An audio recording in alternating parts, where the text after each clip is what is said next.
Yeah. And then one more question after this. Okay. Did you ask a question before? Are you the book winner? Were you question number one? Yeah? Okay, well, you can ask another question for that. Go ahead. What's the question? Can you sign your book? Oh, yeah, I'll absolutely sign your book. Come down after I'll sign my book, absolutely. So that doesn't count as a question. The question right there in the middle, all the way back.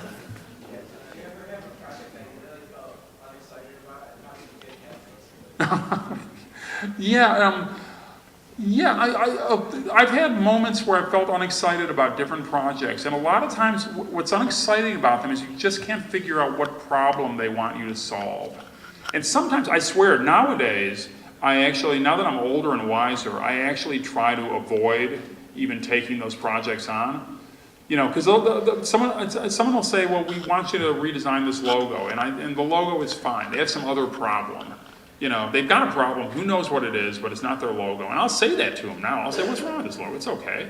And they'll say, no, we don't like it. But then sooner or later, if you kind of like if you make them beg you to do the job, they'll finally explain what their real problem is if you sort of like press it hard enough. And then if they say they've got a problem, it really is interesting, you know? So for instance, that New York Times job wouldn't have been fun if they would have just had a building to stick a sign on it. What actually made it fun was the fact that they were really mixed up. They didn't know how they could put a big sign on a building that was made of glass that had those rods, you know?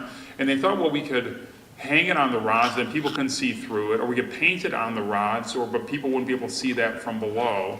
And so then we did that variation, and you know, I remember one day I was riding the bus up 8th Avenue, and it was the day that, I didn't know it was the day they picked to kind of start putting that sign up, and I was like, hey, that's my sign, you know. It's not my sign, no one cares. So if I walk by and I say, I did that sign, they said, what do you mean? That's from the front page of the New York Times, you know. So it doesn't look creative, but there's a part of the problem that was. So a lot of times, I really do nowadays will walk away from certain jobs. But if I can't do that, if I don't do that, it's usually I'll just kind of keep searching until I find something interesting in the job that actually makes you go with it, you know.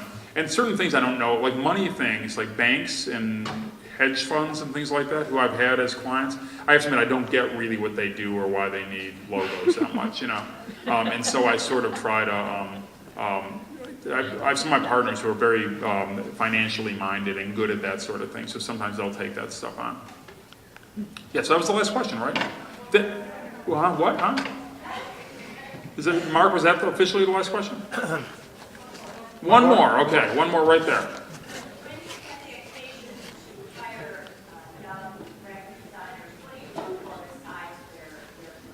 Okay, yeah, so the first thing you look for is a portfolio. You assume that they have a good portfolio. Then you assume they also have technical skills. They might not have technical skills, but smart people can get technical skills pretty fast. Software programs or whatever, so I don't even ask people about that.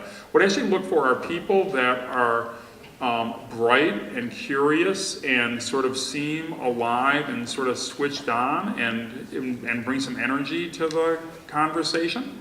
That doesn't mean they have to be overly excitable or kind of sweaty and twitching. But like, you know, there are some people that just act kind of cool and blasé and bored, and there's places that hire cool, blasé, bored people, but it ain't me.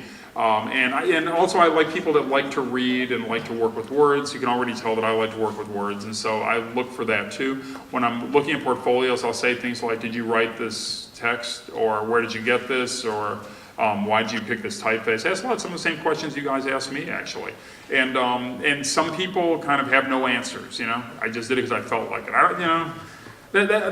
That's a valid thing, and for some designers that's enough, but for me it takes the fun out of it. I like people who are able to articulate their thoughts. In my office, the designers, we don't have people that work with the clients. It's like me and my designers work with all the clients. We don't have what you'd call account executives or suits out there kind of selling the work. It's like, it's on us to do it. So I need people who are articulate, who can think fast, who read what they are working with, and are willing to stick with it and find it as exciting as I do. So I look for all those things. And luckily I don't need that many of those people.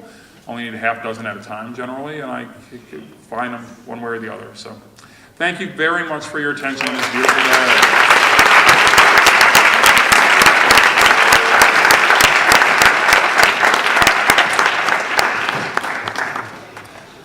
Thank you very much, Michael Bierut, for visiting today. We're going to wrap up next.